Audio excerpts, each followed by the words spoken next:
Hello world, it is Monday, September 7th, Labor Day, and it's a kind of a cloudy, overcast day. Warm this morning. I went for a run, short run. It was a little warm and humid, 73 degrees, although I did sleep in, so I didn't run as early as I normally run, but not the best weather, but still, it's Labor Day, so I hope you find a way to relax and enjoy yourself and thank those whose labor makes your life possible. The devotion today is The Cave, and it's written by Kaji Dosha. And Kaji wrote the devotion based upon Psalm 142, verses 1 through 2, New International Version. I cry aloud to the Lord. I lift up my voice to the Lord for mercy. I pour out before him my complaint. Before him I tell my trouble. Kaji writes, Psalm 142 is a prayer of David, offered from the time when he was in the cave. Are you in the cave too? Is someone else who you know there too? We all find our way into the cave at one time or another. We all find ourselves in places where we find no light but the match we cannot seem to find. There is a mouth to the cave. Excuse me. There is an exit. But is it safe to go? The responses that others offer us in our laments help us to know whether or not the world outside the cave is a place where we will be embraced. If a lament is not your song today, how can you call into a cave where someone else is waiting?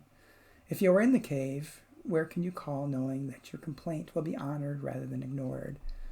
If you are in church leadership, how can you help to make room for every bit of this? No matter what the people around you do, know that, cave or not, God embraces it all. You are honored, beloved, and known. And Kaji's prayer. Set me free from my prison, that I may praise your name, O God. For in you we find out our true freedom, the opening of the gate, the mouth of the cave. Help us into your promised land. Amen.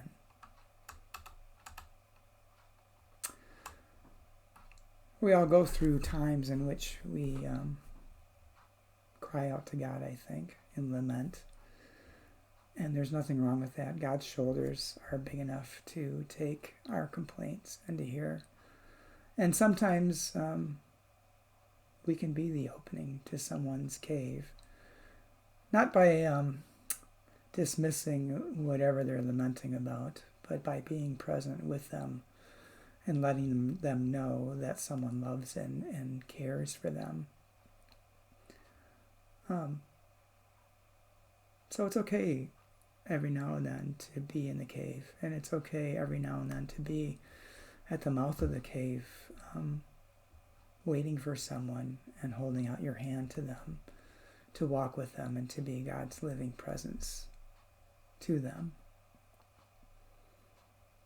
One thing I also am thinking of is when someone is in the cave and they're in a time of lament, just because you have not experienced what they've experienced doesn't negate their experience of it.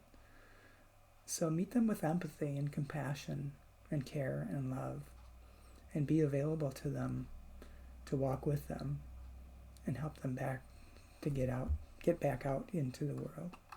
Take care, and I'll talk to you again tomorrow.